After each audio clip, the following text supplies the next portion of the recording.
Beautiful morning to start working on the cars. So anyways, welcome back to Channel Anderson, guys. If you saw the last update on the CLK55, we finally got it started after all the work we've done to it. Like literally so much time has gone into this car already, just to get it kind of refreshed and go through all the work that was done to it when the M113K swap was done and etc. So I'm actually going to move it under its own power now.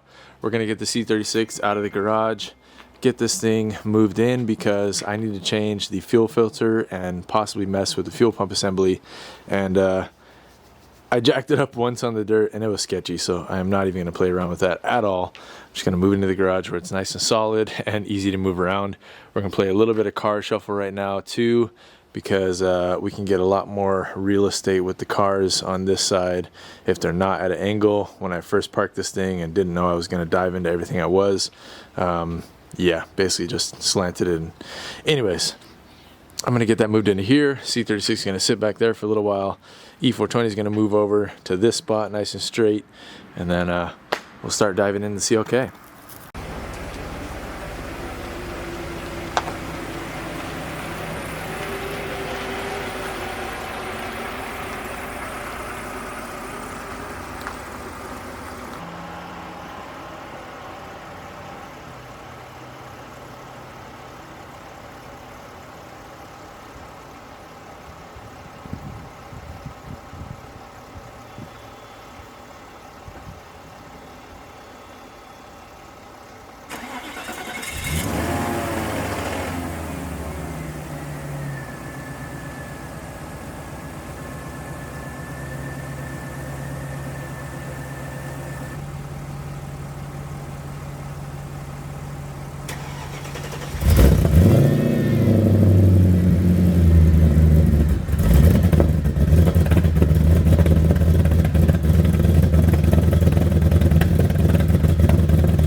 Alright guys, well, first startup was a bit shaky and then it seemed like it shook it off and started running fine again. It kind of sounds like it's starting up just weird, and that's most likely due to fueling. So hopefully that fuel filter will change that. And it's also just, it just hasn't been run, so it's hard to tell right now. But E420 started right up. That's awesome. That thing has been sitting for like over a month, so it was really good. I'm letting that just kind of get some steam in it. C36 will just hang out here for now. It needs to be washed anyways, so I'm gonna get all this done, get that washed up. It'll go back in the garage. When I finish this up, I'm gonna definitely give it a bath too, and then when it is sitting out here, it'll have the cover on it at all times. So I'm planning on buying one of those little like canopies so I can keep right in this spot and keep that thing in here, since it doesn't quite make the cutoff to kick the C55 or C36 out of the garage as of now, but it definitely needs to be covered. And sorry, it's laundry time, so this might be playing in the background while we're talking. It's officially starting to get to fall time, guys, because I just had to throw a hoodie and pants on right now. It's chilly. It's kind of a rainy day, but anyways, let's get this thing jacked up, and I'll show you guys. This is also my first time, and I'm going to be able to be under this car. I'm definitely going to jack up the front side of the engine bay, just take a look at everything. There's still an oil pressure sensor, or not oil pressure sensor, oil level sensor that I don't think is hooked up, so I really want to take a look underneath the front and just see, A, does it have a oil level sensor where it's supposed to be in the pan, is it connected, etc. So we got things to explore. I'm excited. This is the first time I've ever had it in the garage, so I can lift it up and really look around. We also have our Motorsport hardware lug stud kit, which I'm going to throw on, and I need to check. Alex, the guy who bought the car from, wasn't sure if the spacers were hub centric or not, or if the wheels rather were 66.6, so they might need some hub centric rings, because he was getting some vibration from the front left wheel. So we got things to look into, and now I'm super excited. I should have watched it before I brought it in here, but that's okay. We'll do that after we get everything done. So anyways, let's jack it up. All right, guys, first row wheel is off. These spacers are hub centric, so that's a good start, I guess, to see. They're definitely a no-name brand, which is not great, because sometimes, I mean, some of these ones can be, you know, cause shakes and stuff like that. So I'll see which ones I have laying around. Might be able to throw on some better ones. The wheel is 18 by 9 or 19 by 9 in the rear, and it looks like it's a ET40. I can't really see, it's kind of worn off, but yeah, that's that. So just pulling off each wheel, and then we'll get under there, do the fuel filter. While I have these off, I'm just going to throw in the Motorsport hardware lug studs, and I'm going to keep these bolts, because from swapping the wheels on these two cars, I might need to swap out bolt lengths for the time being until I get a lug stud kit for the 190. So alright, you guys, Motorsport hardware lug stud kit is on one side. I am going to put some anti-seize on all this, so don't worry, but for some reason my freaking Harbor Freight ball-headed Allen just twisted off and snapped inside of this one, so I used the old you know, double nut to tighten this one in, and it should be okay. So that is an ulterior method, or alternate method that they advise anyways, so it's not the big deal. But note to self, always use regular style Allen head bolts in these, or Allen head sockets in these. So starting on this side, and then we'll move on. Alright, and I did find my other spacers. So these are H&R 20 millimeters, and then these are KSP I believe 15. Alright, you guys, I went ahead and threw on the H&R 20 mils in the rear, just because they're a known spacer that I trust. H&R, fantastic. If anything, I'll probably order some H&Rs for the front too, but I'll at least use those other ones I have on for now. But wanted to give you guys a look.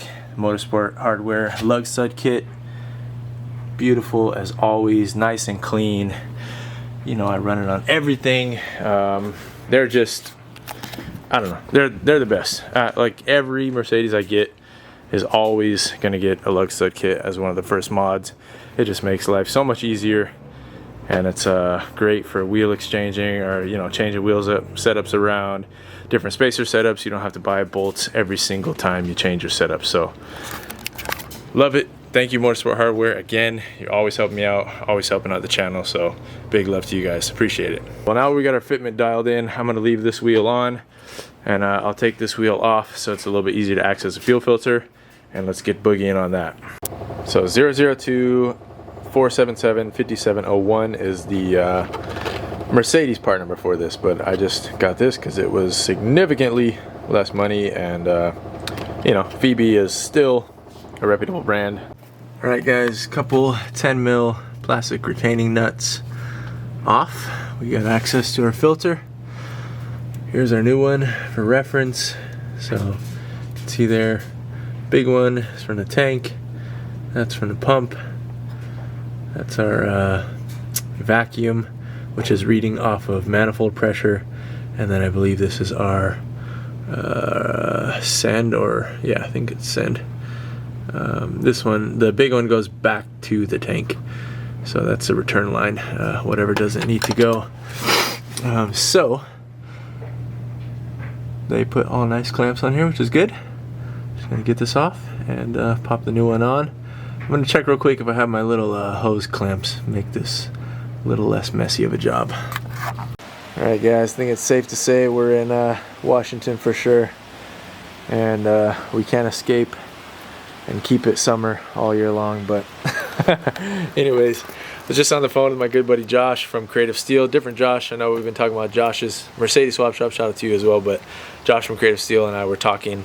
So we're thinking about me cruising down there at a future date and doing some videos with the CLK. So if you guys are interested, let me know, drop it in the comments. But for now, we're back at this thing. These things are being a little stubborn. You can tell the hoses have been on there for a long time, so I am still working on getting them off. I had to leave for a little bit, come back to it now. I'm gonna get this finished up. All right, you guys, old filter is out. New filter will be going in. Got all the lines clamped off so they're not leaking everywhere. Gonna button this up. All right, you guys, new filter is in. I'm gonna go ahead and test out our rail pressure now. So I'll check back with you guys in a sec. Alright guys, just cycled the key a bunch of times, got pressure up to the rail again, but we're still seeing pretty much the same 50 psi at the rail without the key on. So I'm going to go ahead and button up the backside, put the car back on the ground, and then clear our codes for that cam sensor just to make sure, see if it does come back obviously, and fire the car up and see if this pressure changes at all when it's at idle. If it's the same, then yeah, there's no way around it. We just got to put a pump in it and get it to build a bit more pressure. But I don't know, we'll see. I guess I'm curious, even with the pump, if it's going to allow the pressure, if that filter is regulating to whatever degree. So we'll see. And if not, then I may just end up running a manual fuel pressure regulator back here at the filter spot, and then just run a filter, you know, inline filter on the way to the tank, or on the way to the motor. So, all right guys, just dropped it down, and sheesh, I'm not a fitment guy by any means. That's not my scene, but talk about perfect. It is like 20 mils were made for the car, not poking at all. Just nice. Look at that. No poke, but it's right there. I feel like BMW guys would be proud of me right now. Alright, I need to torque these down, and then we'll move up to the engine. Alright guys, well, forgot how low the car was, so definitely going to need to get it up on ramps, and honestly, I don't even know if the ones I have built for the C36 are even going to be enough. So I might be buying some race ramps for this car. Other thing right now I just took care of, because I got that cam sensor code, I took off the plug, which was pretty hard to get to be honest, and sprayed it out with some contact cleaner, put that back together. Realized I was wondering what this connector down here was for, because it was just never plugged in, and I realized, which is nice about having another M113 sitting right here, is that is the sensor that plugs into the vacuum actuator for the manifold, most likely, probably from when they had the secondary air injection, but that's not on this car anymore, so that's not plugged in obviously. So I was always wondering what that plug was just sitting around, but that was good to find and confirm. Right now I'm just going to turn the car on and not start the engine, but turn the car on, put the scanner up, clear all the codes, and then we'll go ahead and start it. Alright guys, just under 55 psi of pressure still. Cycled the key a bunch of times. Just tried to clear the codes. I didn't read any codes. I'm not sure exactly how my scanners will react with this car. I tried it under CLK55 and SL55 for the motor. So we're just going to go ahead and start it and see what we get.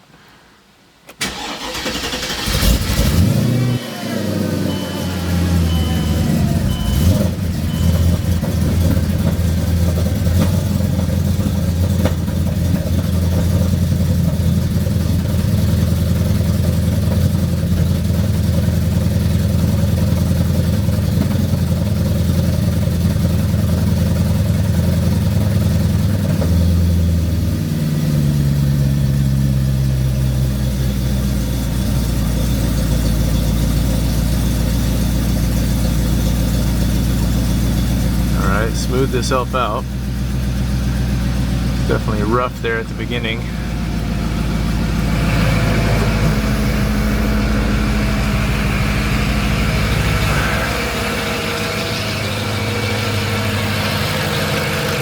Oh, we're actually saying 60.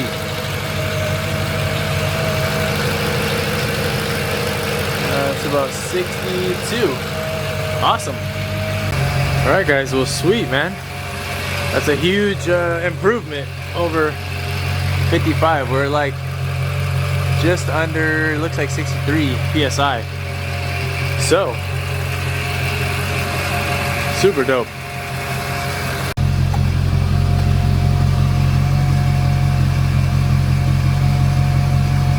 Give it a couple blips.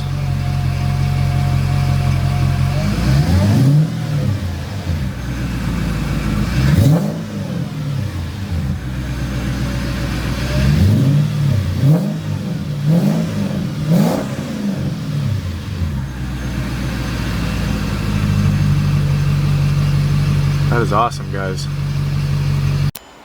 Alright guys, after revving it, I feel like I heard the fuel pumps kind of engage a little higher, which is, it's hard to tell exactly what they would sound like normally because the seats are out right now, so, but I just shut it off. Anyways, the better idea is most likely to throw in my upgraded pump regardless, but I guess I will see what Josh says. I do want to hook up my Z-Tronics kit. I did order an AFR gauge from them for that. It does data log AFR obviously, so when I have the laptop I can do it, but I'd like to put a physical gauge somewhere to keep an eye on AFRs, just in case. And yeah, I'll see what Josh says about the new PSI we got at the rail and go from there. And whenever I get some race ramps or something, I will do the front wheel studs and finally get underneath the engine and check out what's going on with the oil level sensor. I did see it, it is on there, it is hooked up, but it does look very oily. So could be bad, or could just be getting oil on it and not getting a good reading. So we'll clean that up when we get down there. Having both these cars is literally like a dream. Teenager in me is crying tears of joy right now. This is this is amazing. Alright, I'm going to fire it back up because I do want to see if it, oh, that was loud. Stumbles at all or what it does.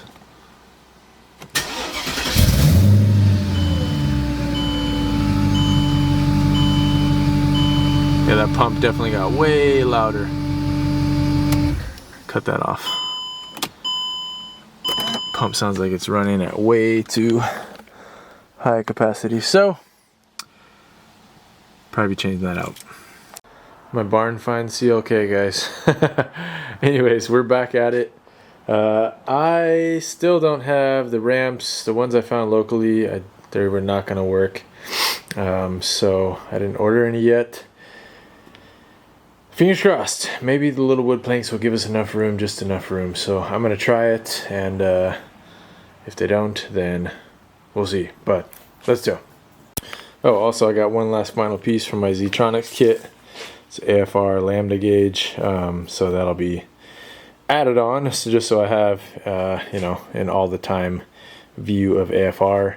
and then we'll also obviously be able to data log through the PC port and be able to keep an eye on things through the PC port. But yeah, that's added to the mix of the Z-Tronics.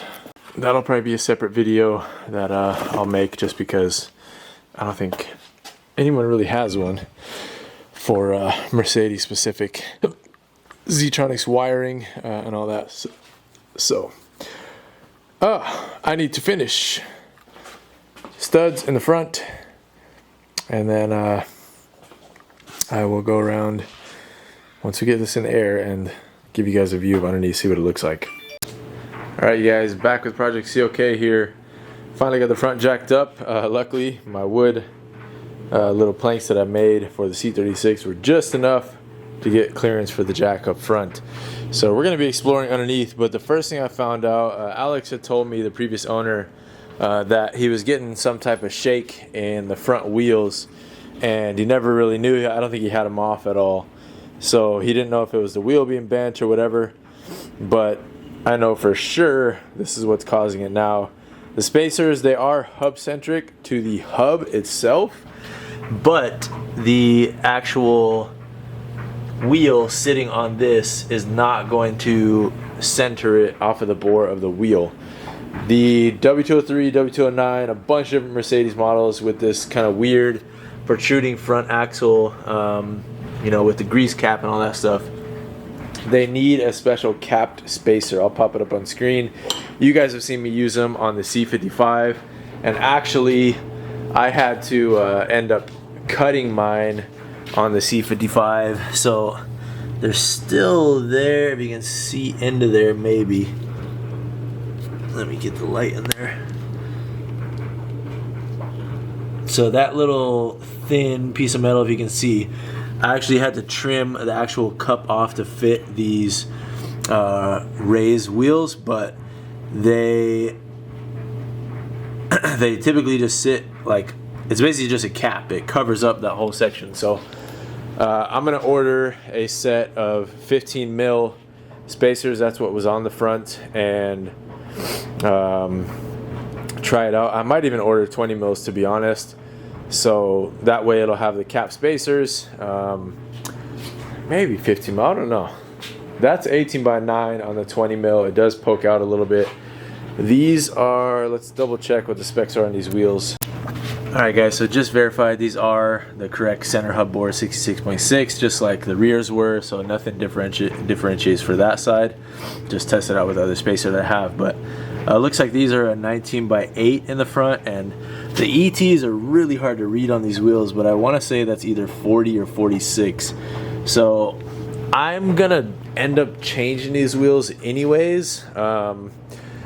Probably to like an 18 by 8.5 squared, or 18 by 9 squared, depending on what I can find. I've thought about running the same Motegs that I used to have on this car in 17s, but I'll just buy the 18-inch version for this, so I can clear the 6 pistons, because I mean, I don't want 19s. It's just what the car came on. They're a really cool wheel, I will say it, but you know, they're a knockoff AMG wheel, and I would just trust the 18-inch Motegs a little more. So that's probably something I'll plan on doing. So I might order a set of the 15 and 20 mil capped spacers, just so that I have them, because I know they're going to come in handy for other stuff down the line. And I'd even like to try a 15 mil on the C55. I think that's what's on the... Actually, no, there's no spacer on the back right now on the C55. Only the front, and that's mostly just a clear suspension, so I think that has to be 20. But these, I think I can get away with a 15 or a 20, so I'll do that. And yeah, we'll get a chance to take a look in here. There's the Bilstein PSS 9s. I was already looking underneath at the what's it called, oil level sensor. Definitely looks oily a little bit, so I'm gonna get under there with you guys in a little while and get things sorted, and then we'll also put on the Motorsports hardware lug stud kit while we're in here. Alright you guys, next day, just got done torquing down our driver's side Motorsport hardware lug studs. Key thing on the front brakes, if you're working by yourself, just put some type of like screwdriver or something in the vents of the rotors. That way you got leverage. You don't need to crank them down. There's 25 foot-pounds, so it doesn't take much. Just something, you know, somewhat solid. It's not going to damage anything. So that is that. This side is done. I'm going to go ahead and finish up the passenger side. I'm debating if I should even put the wheels back on after I finish, just because I gotta order the other spacers anyways, but maybe for the time being, just so the car can roll around, I'll throw the spacers on, even though they're not gonna be hub centric and not what I'm gonna run long term. I have been thinking about different wheel setups that I want to run on this car. One wheel that, you know, is not a common knowledge choice, but the newer Toyota Supras actually have a 5x112 66.6 hub center in like 19x9s and 19x10s. So I would love to find a set of all the fronts, like a 4 set of 19x9s, because they're plus 32 offset. They'd be kind of a perfect spec for what's on here now, because you guys know from all the other cars I prefer square setups, and I would be able to basically swap the tires that I have and put them onto the 9s, and then later on, you know, go to a full square tire setup as well. Right now it's on 235s in the front and 265s. So the stock Supra wheels are 19x10 in the rear, and the 265 that's on here now is no way it would work on the 10 unless it was like totally stretched, and that is not my style. So the other option is I just go back down to 18s.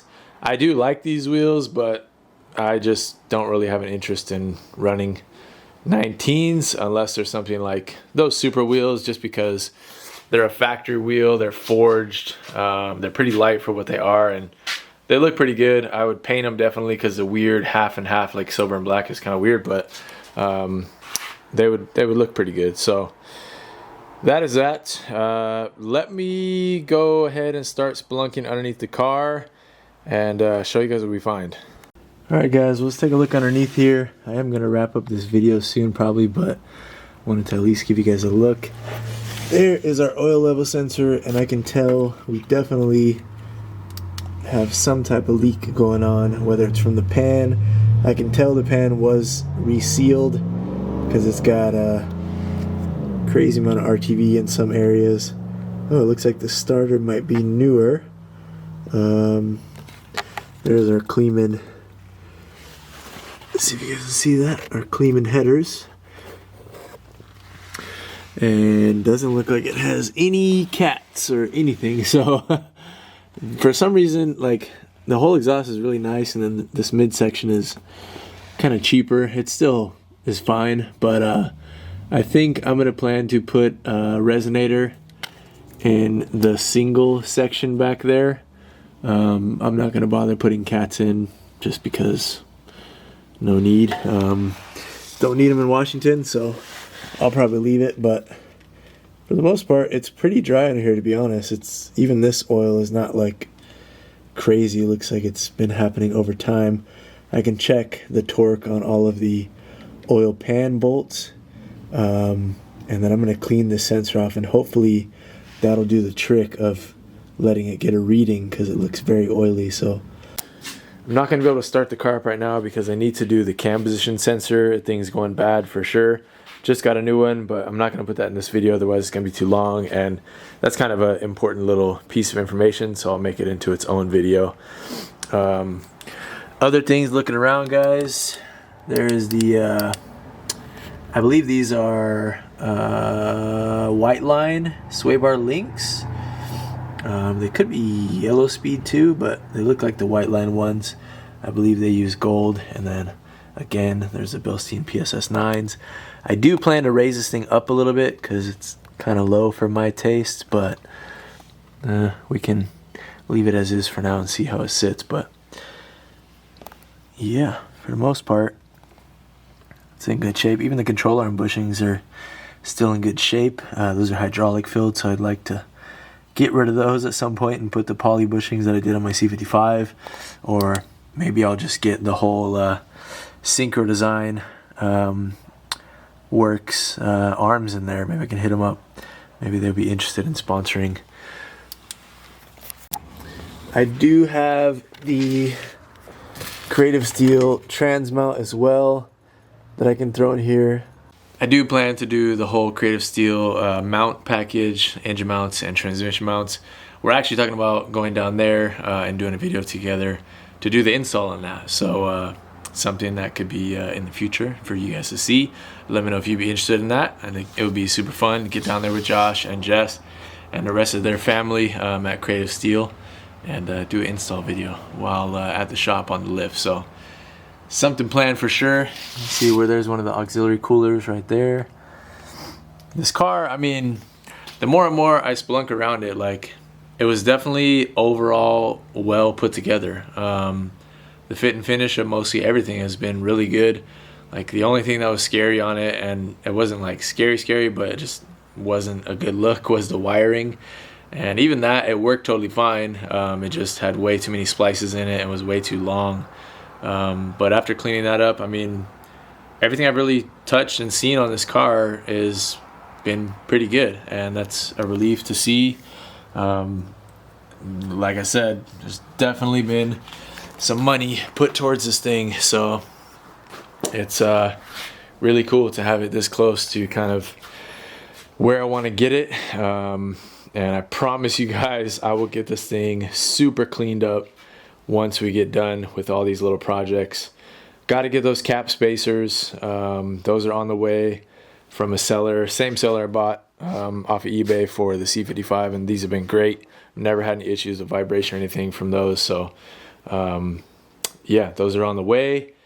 A couple other little parts are on the way. We got to get our O2 sensor welded in, or the bung for it welded in, so we could get the Z-Tronics kit hooked up. As that way I can really go for a proper test and tune drive with this thing and know exactly what the AFRs are sitting at. We've done so much work and we're kind of in uncharted territory as for me personally, and just overall, like, I've never seen that much in-depth information on the M113K swaps. I haven't been looking necessarily, so don't like get mad at me if it's out there right in front of my face. I've never really dove into that side of things.